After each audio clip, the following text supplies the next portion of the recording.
नमस्कार मित्रांनो, आज आपण पाहणार आहोत रासायनिक अभिक्रियांचे प्रकार.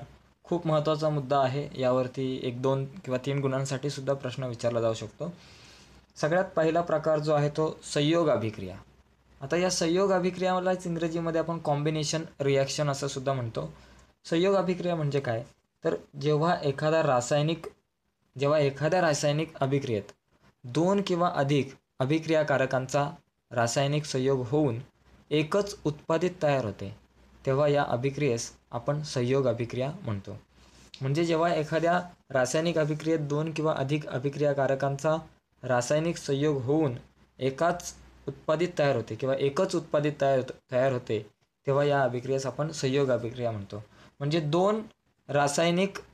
दोन अभिक्रियाकारक आहेत आणि त्या 2 अभिक्रियाकारकांपासून एकच उत्पादित मिळतं, त्याला संयोग म्हणजे एकत्र येणे असं आपण म्हणतो किंवा त्याला कॉम्बिनेशन रिॲक्शन म्हणतो. उदाहरणार्थ काय? तर मॅग्नेशियम धातूची जी फीत आहे ती चिमट्यामध्ये पकडून तिचे दुसरे टोक आपण प्रज्वलित जर केले तर हवेमध्ये जळून तिची MgO म्हणजे मॅग्नेशियम ऑक्साईडची पांढरी भुकटी तयार होते. ही तयार का होते? कारण Mg जो आहे, मॅग्नेशियम जे आहे, त्याची हवेमधल्या ऑक्सिजन बरोबर अभिक्रिया होते. मग मॅग्नेशियम आणि ऑक्सिजन ही 2 काय आहेत? तर ही 2 अभिक्रियाकारक आहे.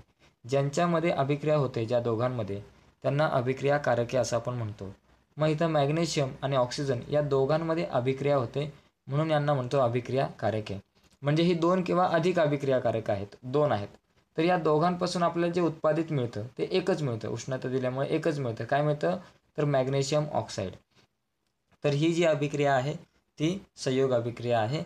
या अभिक्रियेमध्ये मॅग्नेशियम आणि ऑक्सिजन यांच्यापासून मॅग्नेशियम ऑक्साईड तयार होतं. ओके. यानंतर दुसरी अभिक्रिया आहे ती म्हणजे अपघटन अभिक्रिया. अपघटन अभिक्रिया जी आहे ना, ती रासायनिक अभिक्रिया जी आता मागची आपण बघितली की जिला संयोग अभिक्रिया म्हणतो, तिच्या टोटली विरुद्ध आहे. म्हणजे काय?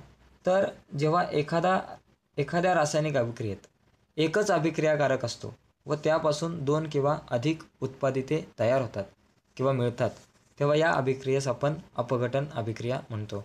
म्हणजे एकापासून 2 किंवा त्याच्यापेक्षा अधिक आपल्याला उत्पादिते मिळतात एका अभिक्रियाकारकापासून, त्याला अपघटन अभिक्रिया आपण असं म्हणतो. उदाहरण पाहिल्यावरती स्पष्ट होईल. C12H22O11 म्हणजे साखर आहे. या साखरेला जेव्हा आपण उष्णता देतो तेव्हा तिच्यामधून आपल्याला कार्बन मिळतो आणि पाणी मिळतं. ओके. उष्णता दिल्यावरती म्हणजे एकच साखर आहे, म्हणजे एकच अभिक्रियाकारक आहे. जेव्हा आपण साखरेला उष्णता देतो तेव्हा तिच्यामध्ये रासायनिक अभिक्रिया होते आणि 2 उत्पादिते आपल्याला मिळतात. एक कार्बन मिळतो आणि एक पाणीसुद्धा मिळतं आपल्याला H2O. म्हणजे ही अपघटन अभिक्रिया आहे. तर अशा प्रकारे या 2 अभिक्रिया खूप महत्त्वाच्या आहेत, संयोग अभिक्रिया आणि अपघटन अभिक्रिया.